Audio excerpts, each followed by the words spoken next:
Par hasard, j'ai découvert un proverbe dans la Bible, Proverbe 17, verset 19.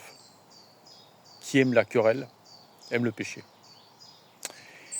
Et de là, c'est quand même très fort comme proverbe, parce que j'ai réfléchi, je me suis dit, mais alors, par exemple la télé, quand vous regardez la télé, mais il y en a beaucoup qui vont dire, mais la télé, c'est rien en fait, c'est anodin.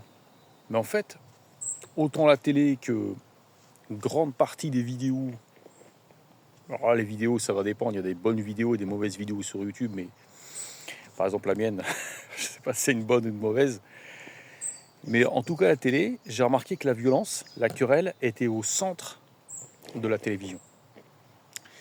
Alors vous allez me dire, est-ce que c'est systématique? Quand vous lisez par exemple, quand vous écoutez les nouvelles, les informations, de quoi on parle?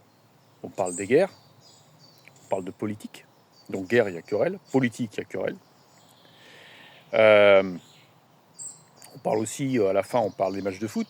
Les matchs de foot, vous avez déjà vu des supporters d'une équipe contre une autre? C'est de la querelle, quoi. L'équipe de Marseille déteste l'équipe du PSG. C'est de l'esprit de querelle, quelque part. Le sport, c'est l'esprit de querelle. On dit que c'est pas de l'esprit de querelle, on dit les Jeux Olympiques, c'est les Jeux de l'amour, les Jeux de l'unité, les Jeux humains, mais ça c'est faux en fait, ça sert qu'à flatter l'ego, derrière vous avez un esprit de querelle. Et donc en fait, ce que je me suis aperçu, c'est que sans le savoir, on entre dans cette logique de querelle. On entre dans cette logique de querelle en regardant la télévision, en écoutant les informations, en s'indignant des injustices qu'il y a sur la Terre. Parce que tout un chacun, quand on s'aperçoit de toutes les injustices qu'il y a, autant concernant les guerres, que concernant la maltraitance animale, que concernant l'écologie, que concernant les injustices, la pauvreté, tout ce que vous pouvez imaginer, ça crée en nous un esprit de querelle. Et ça, d'après Proverbe, qui aime la querelle aime le péché. Donc c'est un piège. C'est un piège. Donc, je tenais, disons, à partager cette pensée avec vous. Et d'autre part, je me suis dit que parmi les chrétiens, et aussi parmi les juifs, parce qu'il ne faut pas oublier que le livre des Proverbes fait partie de la Torah juive. Donc quand vous voyez les juifs qui sont sans arrêt en querelle avec des partis adverses, par exemple vous avez les juifs par exemple vous avez les juifs américains, occidentaux, qui sont en guerre contre les juifs russes. Et ça explique en grande partie pourquoi vous avez cet antagonisme, entre les juifs des États-Unis versus les juifs russes, puisque vous avez derrière des intérêts économiques colossaux. Et ce qu'il faut aussi souligner, c'est que il y a un indice quand même que c'est lié. C'est-à-dire que quand vous avez vu, par exemple, que quand l'Ukraine attaquait la Russie, vous aviez des bases de drones, c'est-à-dire des bases arrières qui avaient été créées par les services secrets ukrainiens. Vous avez eu la même chose en Iran de la part du Mossad. Donc c'est un système de combat, système de guerre très, très semblable. Et donc derrière, vous avez un dénominateur commun.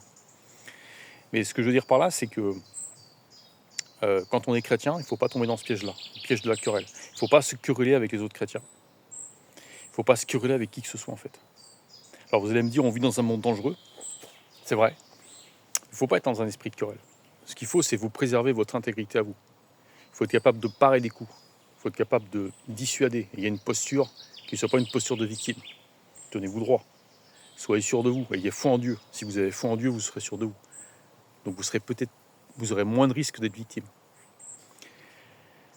Il faut essayer d'avoir ce compromis entre la préservation de soi-même et ne pas entrer non plus dans l'esprit de querelle.